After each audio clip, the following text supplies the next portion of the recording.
ನಮಸ್ಕಾರ. ಮೈಸೂರು. ಇತ್ತೀಚೆಗೆ ಮೈಸೂರಿನಲ್ಲಿ ಒಂದು ಘೋರವಾದ ಘಟನೆ ನಡೆದಿದೆ.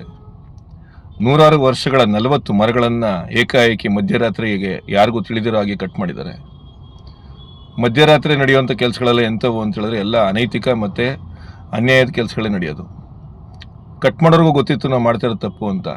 ಆದರೆ ಅದು ಯಾವ ಒಂದು ಒತ್ತಡಕ್ಕೆ ಮಾಡಿದೋ ಅಥವಾ ಇನ್ಯಾವ ಸ್ವಾರ್ಥ ವಿಚಾರಕ್ಕೆ ಅವರು 40 ಮರಗಳನ್ನ ಕಡಿದ್ರೋ ಗೊತ್ತಾಗಿಲ್ಲ.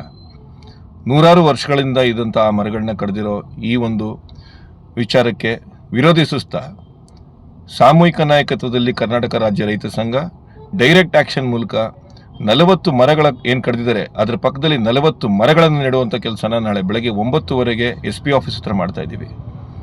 ನನ್ನ ಮೈಸೂರನ್ನು ಮತ್ತು ನನ್ನ ಮಕ್ಕಳ ಭವಿಷ್ಯವನ್ನು ಕಾಪಾಡೋಕ್ಕೋಸ್ಕರ ನಾನು ಇದನ್ನು ಮಾಡ್ತಾ ಇದ್ದೀನಿ. ನಿಮಗೂ ಈ ಮೈಸೂರಿನ ಮೇಲೆ, ಭೂಮಿ ಮೇಲೆ ಮತ್ತು ನಮ್ಮ ಮಕ್ಕಳ ಭವಿಷ್ಯ ಚೆನ್ನಾಗಿರಬೇಕು ಅಂತ ನಿಮಗೂ ಅನಿಸಿದ್ರೆ ಬನ್ನಿ, ಕೈ ಜೋಡಿಸಿ ನಾವೆಲ್ಲ ಸೇರಿಕೊಂಡು ಒಟ್ಟಾಗಿ ಮರ ನೆಡೋಣ. ಮೈಸೂರನ್ನು ಕಾಪಾಡೋಣ, ಈ ದೇಶವನ್ನು ಕಾಪಾಡೋಣ, ಈ ಭೂಮಿಯನ್ನು ಕೂಡ ಕಾಪಾಡೋಣ. ಬರ್ತೀರಾ ಅಲ್ವಾ?